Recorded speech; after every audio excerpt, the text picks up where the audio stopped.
So my name is Andrew Lee and I'm from International Biofuels Marketing here in Adelaide. It's a South Australian company and I work with Neville, who's the Managing Director.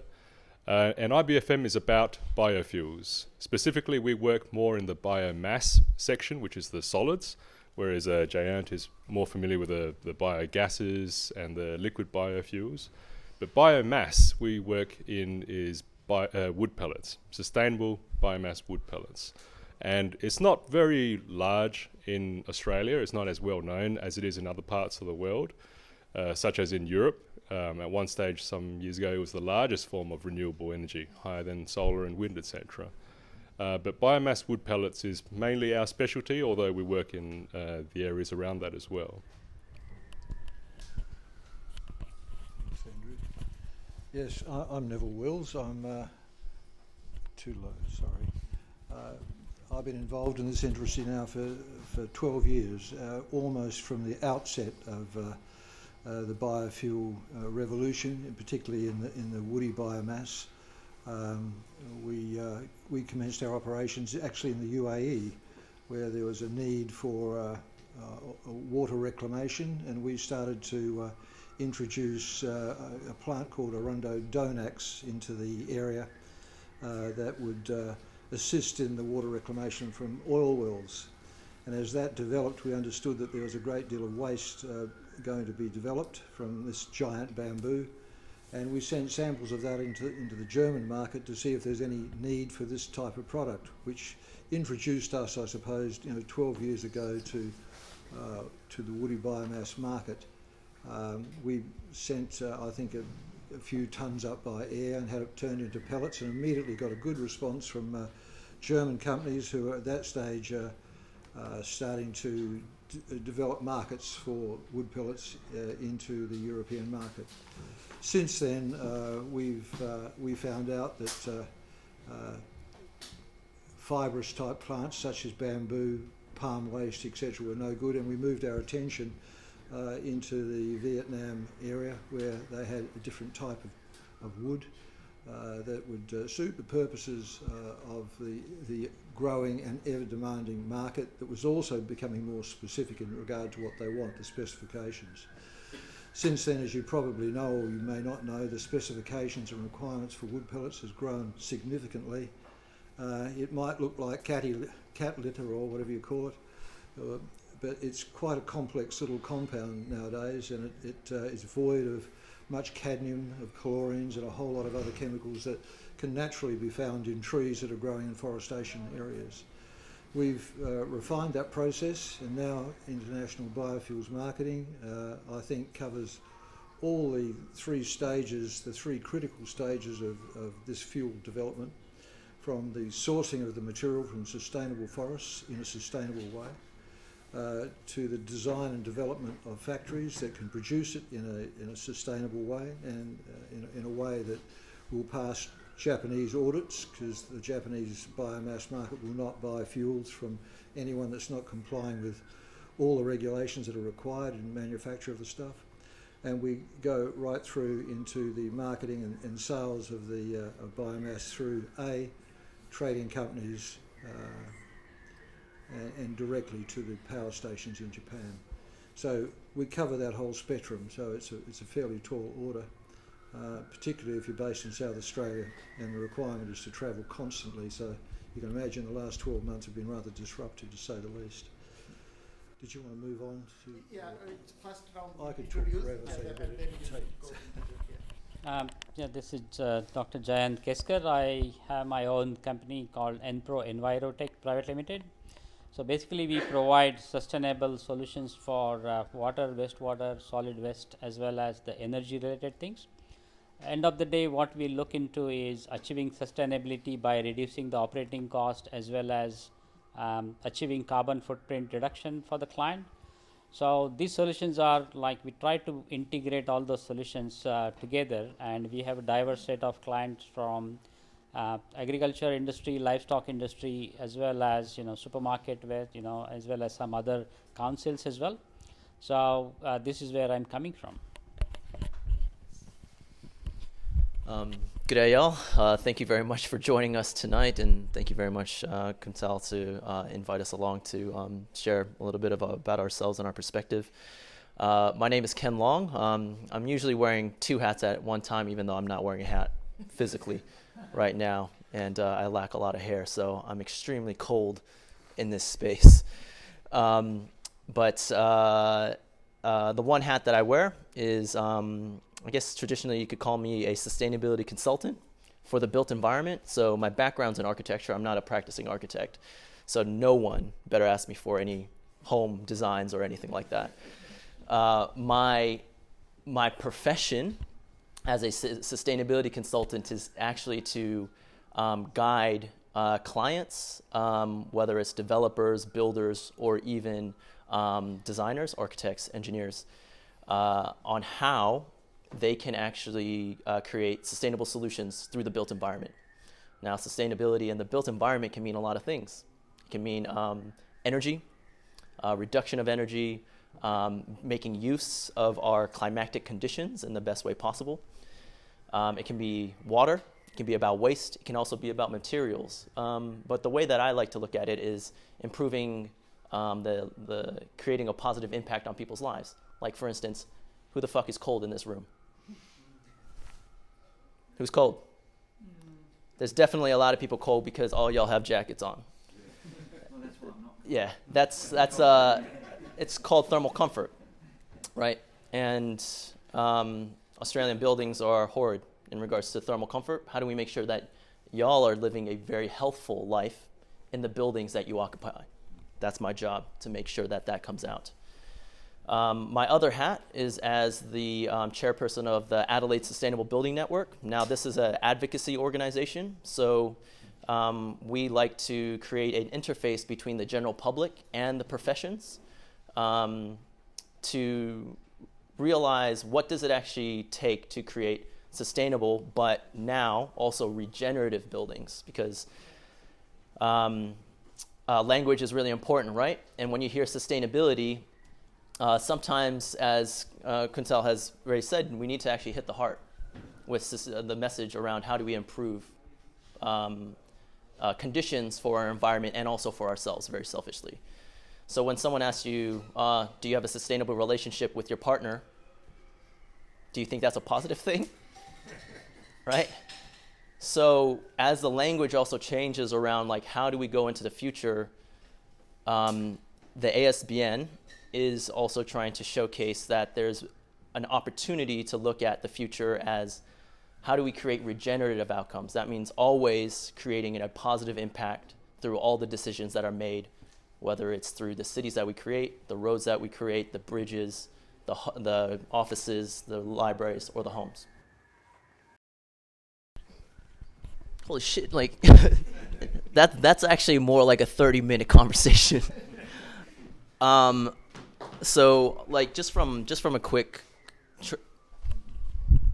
that's really sensitive then, hey. From a standpoint around implementing of circular economy, so who in this room has heard of the concept of circular economy, just from the get-go? This is crowd participation. Who's heard of circular economy in the back? Not much. But then that's okay, right? So the circular economy is actually more around material use. So how do we actually make sure that the potential waste from one industry is actually raw materials or resources for another place? So, for instance, in the built environment, you could actually see the current building stock. Like, for instance, if we're actually demoing buildings, can we reuse the bricks or some of the aggregate to remake some other buildings, right? Or in the case of potentially waste, where circular economy is used a lot, how do we make sure that the waste out of one industry, let's just say organics, are actually created into something useful for either agriculture, biofuels, so on and so forth, or even products, right? Now, the built environment is interlaced within the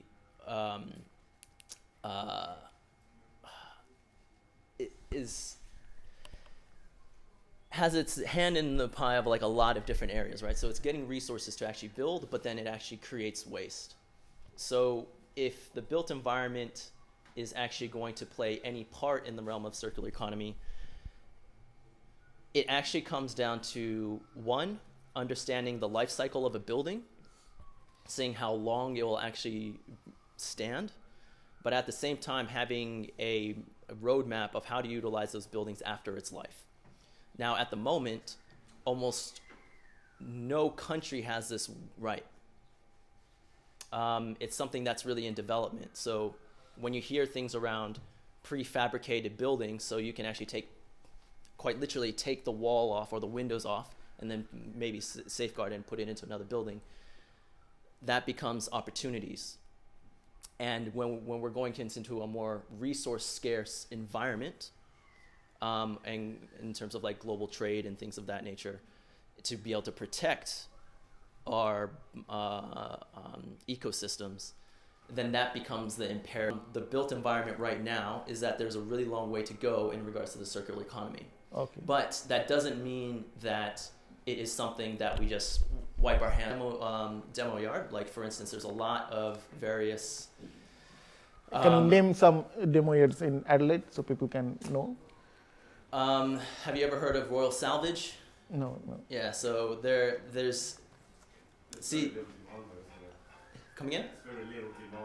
Actually, there's heaps of demand. The issue, because there's a lot of people that would actually want to reuse reconstituted materials because of the character associated with it. A lot of people like the architectural aesthetic of it. Yeah. The issues with it is that, one, it's really hard to, then this goes into insurance risk. It's really hard to certify against those things because you don't have a specific, almost like a specified item. So the red tape is the problem. Yeah, actually. But interestingly, because raw materials are so cheap, the reused bricks are a lot more expensive. Right. Oh. So that, and then because we all have budgets, right? Now, for instance, has anyone heard the concept of embodied energy? Embedded in energies? Yeah. So embodied energy is the amount of energy that went into creating a product. So anytime you make a real new brick, there's a lot of energy that goes into and carbon emissions associated with creating that brick. Now, if you got a brick from a reused item, technically, that has already been spent and now it's being prolonged in life. What's happening now is that embodied energy is being acknowledged that it is another item that the building industry needs to really acknowledge. So calculating an embodied energy will all of a sudden become part of not only, will become part of the performance specifications. So it's not just about reducing energy, reducing water, and keeping something in budget cost. If you have to also measure your embodied energy, which is still developing right now, then that becomes another benchmark to evaluation of what is being designed. Now that, just speaking real, we're on a Friday night, trying to be as real as possible with you all. Yeah. That will not hit the residential market mainly because residential, for a very long time, because residential developers are only hate to say it, they're not always very progressive in terms of incorporating sustainability for the betterment of your own investment, or even in terms of climate change. Where it is changing is commercial development, and commercial development actually has a much bigger footprint than resi. Right. So if you are someone that works in the development of buildings, or you're in an organization that actually creates facilities, you should really be thinking about what are the sustainability objectives of what you are creating, how do you incorporate things around objectives around circular economy, embodied energy, and then obviously human health and well-being of. In my opinion, in order to sell anything, I reckon you need to understand first that whether the common people or the industry or whosoever the end user is, whether they have the knowledge of those things, whether they are really aware of circular economy, like what question he was asking, like embodied energy, circular economy, resource recovery, carbon footprint. If the industry is aware of all those things, then definitely it is easy for us to sell the things, easy for us to make them understand. But in my opinion, what is more important here is, first of all, what I had observed, my personal opinion in the market is, you have to make the industry or councils or the government organizations or the community aware that these are the things that can achieve sustainability. These are the things that can reduce their operating cost. These are the things that will reduce, the overall greenhouse gas emissions. And then based on that, once they understand it, then they will start thinking process starts. No, I'm just thinking that you are dealing in the Solutions. But again, like here in particularly in Australia, what I have seen is, you have to demonstrate the technology first. okay. So, for example, if you're talking about the buildings or apartment, there are a lot of technologies that can be implemented in this environment, wherein all the food waste can be converted into compost through the rapid composting system. But again, everyone asks, do you have any demonstration in it here? Do you get any funding from the government? Again, this is another angle. What I have seen is, from my point of view, unlike European countries, for implementing the sustainable solutions, you don't get the subsidies or some sort of government support here in Australia, because there we are lacking to a great extent. That is what I think. But yes, it is possible to implement at a small scale level after making them aware and getting some sort of support from the local government or the state or federal government. It is always possible to implement these technologies. Maybe you're And you all can highlight. Australia to establish biofuel plants to try to implement interest in biofuels by co-firing. We've had little success. There's a lot of other forces at play here, of course. This country is very suited to solar energy, it's very suited to wind power, it has hydro, it has a lot of coal. The coal is one of those issues that we would like to press home, that you could offset some of those coal emissions by using biofuels. But it could be done. We've looked at the viability of that, and all business investment revolves around viability of the product. And unfortunately, investors don't take into account all that well. That we drive it very hard, we don't get a lot of interest, and you've got to show a profitable bottom line. Okay. So it's because of the labor cost, it is finding Labour costs, raw material costs, building costs, logistics, all of those things come into play, and we've examined it very carefully. To produce wood pellets in Australia for sale into Japan, not possible. not possible because Malaysia is a developing country. Species we're talking about, we play with an array of species. There's longer living species such as rubber wood. So rubber wood is a large portion of what we use, and those have quite a long maturing time, about 20 to 25 rubber is very years. inflammable. Yeah. Yeah, and we target those areas because of the high amount of the high volume of those species. Yeah. Because it fuels the rubber And industry. how much time it takes for rubber? So 20 to 25 years is the gestation period for it to reach full maturity and slow down on its rubber production. And at that point, they're harvested for their timber. So what we're doing is actually a byproduct from a byproduct of a primary industry, being the rubber industry. Okay. And so that's the sustainability part that comes in. On top of that, it must have all of the things like FSC. So et cetera. those how much time? 5 years. 5 years. Yeah. Okay. So, yeah. So they're easily regrown for the purpose. And for the specifically. investor to invest, how much money to a small investor or a big investor, what sort of money they should think of investing? So investment side, we focus more on the plant. However, we have had, all our partners have always asked us to look further upstream, and I think Neville will talk about that a bit more, about Ultimate Securities owning plantations, and we're looking at about a $5 million US investment for about 2,000 hectares. Okay. To projects generating biogas from organic waste. You may require somewhere about $2 to $5 million investment cost to generate, say, half a megawatt electricity. Again, it depends on the complexity of organic waste, like what type of waste you have. Do you need any pre-treatment? What are you going to do with the byproducts, because you get multiple byproducts.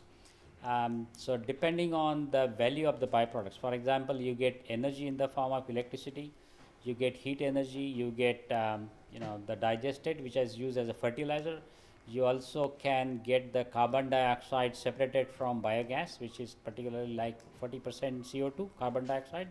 You can recycle that and then get the revenue of that. So it all depends. Economics depends on, there are various factors, and these factors differ from place to place, type of waste material, and hence it is required to conduct feasibility studies and for any type of project. But by and large, these are the things that normally you should do there. So that is what is Okay, just quickly you tell me. Because in the regional councils, they are looking to reduce the transportation cost of food waste, which they have to transport around 200 kilometers from that place. So obviously, like it generates a lot of emission, carbon footprint is more. So what they are looking is achieving sustainability by doing on-site treatment. So for that, we are trialing a rapid composting system which will convert the food waste either from the restaurants or households or supermarket into compost like material in 24 hours. So this is a rapid thing that we recently got in contract with them. So they are supporting this type of projects. You're in my getting opinion. support from the green. And the only thing is it has to be like a continuous support. That is what is needed, I think. Anything you want to add for your building industry? Any supports you're getting for the governments or the green industries and all that? Well, the building industry always gets handouts from the government. I mean, but for sustainable building network, that area. They do a fantastic job of not only incubating, but also helping fund, I guess, enterprises and also technology that helps facilitate the circular economy, right? So that's question number one. Yep. They can't fund everything, but obviously there has to be, what's really great now is that they are focusing on how do you actually empower Australian manufacturing within the cycle of the circular economy, right? So that's a two-pronged thing, is that you're not only creating businesses and jobs, but you're doing that through acknowledging that can come through reduction of waste, but through efficiencies, right? So if you're getting a waste product, you're kind of getting that for free. Now, in regards to the building industry, there's lots of different ways to actually incentivize sustainable building. Renewal SA, which is the government arm of, basically they sell off government lands to facilitate types of developments that they want, things like Tonsley, Bowden, Lokio Park. All of them have been actually funded through Renewal SA, even Lot 14. So they get to set the brief. And part of their brief is that you are actually creating more sustainable outcomes through the infrastructure. Like for instance, in Tonsley, they actually have created one of the first hydrogen generators. And so the people that are living within the Tonsley development, those townhomes that are in there, they're actually getting a blend of natural gas and hydrogen rather than just straight natural gas into the pipework. For cooking. Right? For cooking and hot water. Okay. Right? And that's acknowledging that hydrogen is actually a huge investment opportunity for South Australia to also not only use locally, but also to export. So once again, that is creating a lot of great economic incentive through focusing on sustainability, right? Now, in Bowden, which is a purely residential development, they've created a situation where they collect all the stormwater on a precinct level. That means everyone in Bowden, when they flush their toilet, they're not using River Murray water. They're actually using recycled water, and also for all of the irrigation. So that's massive, because now you're talking about people are paying less for water because it's recycled water, and you're also using less from precious water from the River Murray. Do all y'all know that there's there's something called the GAP pipeline to the Adelaide City parklands? Adelaide City parklands is actually irrigated all through recycled water that actually goes through the Glenelg wastewater treatment plant.